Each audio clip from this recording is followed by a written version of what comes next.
ಮಧ್ಯಪ್ರಾಚ್ಯದಲ್ಲಿ ಆಗ್ತಾ ಇರುವಂತಹ ಯುದ್ಧ ಇದೀಗ ರಾಜ್ಯದ ಜನರನ್ನ ಬೆನ್ಬಿಡದೆ ಕಾಡ್ತಾ ಇದೆ. ಗಲ್ಫ್ ರಾಷ್ಟ್ರಗಳ ಯುದ್ಧ ರಾಜ್ಯದಲ್ಲಿ ಸಿಲಿಂಡರ್ ಸಂಕಷ್ಟವನ್ನ ತಂದೊಡ್ಡಿರುವಂತದ್ದು. ಸಿಲಿಂಡರ್ಗಳು ಸಿಗ್ತಾ ಇಲ್ಲ, ಹೋಟೆಲ್ ಮಾಲೀಕರು ಕಂಗಾಲಾಗಿದ್ದಾರೆ. ಗಲ್ಫ್ ರಾಷ್ಟ್ರಗಳ ಯುದ್ಧ ರಾಜ್ಯದಲ್ಲಿ ಸಿಲಿಂಡರ್ ಸಂಕಷ್ಟ, ಸಿಲಿಂಡರ್ಗಳೇ ಸಿಗ್ತಿಲ್ಲ, ಹೋಟೆಲ್ ಮಾಲೀಕರು ಕಂಗಾಲು. ನಮಗೆ ಕಮರ್ಷಿಯಲ್ ಸಿಲಿಂಡರ್ ಸಿಗ್ತಾನೇ ಇಲ್ಲ ಅಂತ ಕಂಗಾಲಾಗಿದ್ದಾರೆ.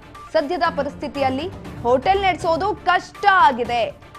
ಹಳೆ ಗಂಡನ ಪಾದವೇ ಗತಿ ಅನ್ನೋ ಹಾಗಿದೆ ಸ್ಥಿತಿ.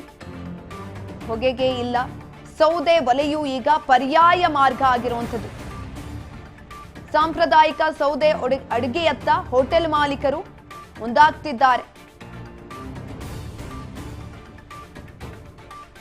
ಸೌದೆನೂ ಬೇಡ, ಕೆಲ ಹೋಟೆಲ್ಗಳನ್ನ ಕ್ಲೋಸ್ ಮಾಡಲಾಗಿದೆ.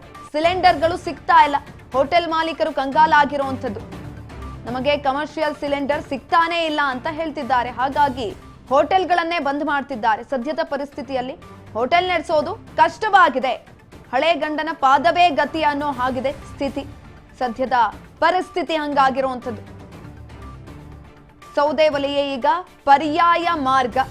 ಸಾಂಪ್ರದಾಯಿಕ ಸೌದೆ ಅಡುಗೆಯತ್ತ ಹೋಟೆಲ್ ಮಾಲೀಕರು ಮುಂದಾಗ್ತಿದ್ದಾರೆ. ಇನ್ನು ಕೆಲವೊಂದೆರಡೆ ಹೋಟೆಲ್ ಅನ್ನ ಸಂಪೂರ್ಣವಾಗಿ ಬಂದ್ ಮಾಡಲಾಗಿದೆ. ನೋಡಿ, ಹಳೆಯ ಕಾಲದಲ್ಲಿ ನಾವು ಇದನ್ನು ಬಳಸ್ತಾ ಇದ್ವಿ ಸೌದೆಗಳನ್ನ. ಆದ್ರೆ ಇತ್ತೀಚೆಗೆ ದೊಡ್ಡ ದೊಡ್ಡ ಮನೆಗಳನ್ನ ಕಟ್ಕೊಂಡಂತಹ ಸಂದರ್ಭದಲ್ಲಿ ಯಾರು ಕೂಡ ಒಲೆ ಹಾಕ್ಸೋದಕ್ಕೂ ಕೂಡ ಹಿಂದೆ ಮುಂದೆ ನೋಡ್ತಾ ಇದ್ರು. ಒಲೆ ಎಂತಕ್ಕಪ್ಪ, ಬೇಡ, 2 ಇಟ್ಕೆ ಇಟ್ಕೊಂಡು ಏನಾದ್ರೂ ಅಡ್ಗೆ ಮಾಡ್ಕೊಳ್ಳೋಣ, ಮನೆಗಳಲ್ಲಿ ಒಲೆನೇ ಬೇಡ, ಧೂಳಾಗ್ಬಿಡುತ್ತೆ ಮನೆ ತುಂಬಾ ಅಂತ ಹೇಳ್ತಿದ್ರು. ಆದ್ರೆ ಇದೀಗ ಅದೇ ಬೇಕು ಎಲ್ರಿಗೂ ಕೂಡ, ಸೌದೆ ಒಲೆನೇ ಬೇಕು. ಯಾಕಂದ್ರೆ ಗ್ಯಾಸ್ ಸಿಲಿಂಡರ್ ಸಿಗ್ತಾ ಇಲ್ಲ, ಅಡ್ಗೆ ಹೇಗ್ ಮಾಡ್ತಾರೆ, ಮೊರೆ ಹೋಗ್ತಾ ಇರುವಂತದ್ದು. ಈವನ್ ಗೃಹ ಬಳಕೆಯ ಸಿಲಿಂಡರ್ಗಳ ಜೊತೆಗೆ ಹೋಟೆಲ್ಗಳಲ್ಲೂ ಕೂಡ ಸೌದೆ ಒಲೆಯನ್ನ ಇಟ್ಟು ಅಡ್ಗೆ ಮಾಡೋದಕ್ಕೆ ಮುಂದಾಗ್ತಿದ್ದಾರೆ. ಅದು ಕೂಡ ಟೆರ್ರೆಸ್ ಮೇಲ್ಗಡೆ ಒಲೆಯನ್ನ ಹಾಕಿ ಅಡ್ಗೆ ಮಾಡೋದಕ್ಕೆ ಮುಂದಾಗ್ತಾ ಇರುವಂತದ್ದು. ಎಷ್ಟು ದಿನ ಮಾಡ್ಬೋದು ಮಿನಿಮಮ್ ಅಂತ ಅಂದ್ರೆ, ಮೇಲ್ಗಡೆ ಮನೆಯಲ್ಲಿ ಟೆರ್ರೆಸ್ ಅಲ್ಲಿ ಅದು ಹೀಡ್ ತಗೊಂಡು ಮನೆ ಕೂಡ ಬಿರುಕು ಬೀಳುವಂತಹ ಸಾಧ್ಯತೆ ಇರುತ್ತೆ. ಹಾಗಾಗಿ ಸ್ವಲ್ಪ ದಿನ ಅದೆಲ್ಲವನ್ನು ಕೂಡ ನಿಭಾಯಿಸಬಹುದು.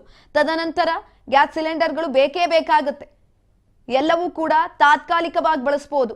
ಆದ್ರೆ ಇನ್ನೊಂದು ಕಡೆನಲ್ಲಿ ಇದೆಲ್ಲವೂ ಕೂಡ ತಾತ್ಕಾಲಿಕ ಅಂತ ಕೂಡ ಹೇಳಲಾಗ್ತಾ ಇದೆ. ಸೌದೆ ಒಲೆನೂ ಬೇಡ, ಏನೂ ಬೇಡ ಅಂತ ಹೇಳಿ ಕೆಲವೊಂದಷ್ಟು ಜನ ಹೋಟೆಲ್ ಅನ್ನೇ ಕ್ಲೋಸ್ ಮಾಡ್ತಿದ್ದಾರೆ, ಏನೂ ಬೇಡ ಅಂತ. ಯಾಕಂತ ಅಂದ್ರೆ ಎಲ್ಲದಕ್ಕೂ ಕೂಡ ಇದೀಗ ಪರ್ಯಾಯ ಮಾರ್ಗಗಳನ್ನ ಹುಡಿಕೊಂಡು ಹೋಗೋದಿಕ್ಕಾಗಲ್ಲ. ಅದ್ರ ಬದಲಿಗೆ ಬೀಗ ಹಾಕ್ಬಿಡೋಣ ಅಂತ ಮುಂದಾಗ್ತಾ ಇರುವಂತದ್ದು. ಇನ್ನು ಅಲ್ಲಿರುವಂತಹ ಕಾರ್ಮಿಕರಿಗೂ ಕೂಡ ಅದರಿಂದ ತೊಂದರೆ ಆಗುತ್ತೆ. ಸಿಲಿಂಡರ್ಗಳು ಸಿಗ್ತಾ ಇಲ್ಲ, ಹೋಟೆಲ್ ಮಾಲೀಕರು ಕಂಗಾಲಾಗಿರುವಂಥದ್ದು. ಗಲ್ಫ್ ರಾಷ್ಟ್ರಗಳ ಯುದ್ಧ ಎಲ್ಲರನ್ನ ಬೆನ್ಬಿಡದೆ ಕಾಡ್ತಾ ಇದೆ. ಅಭಾವ ಜಾಸ್ತಿ ಆಗ್ತಾ ಇದೆ, ಸಿಲಿಂಡರ್ಗಳು ಸಿಗ್ತಾ ಇಲ್ಲ.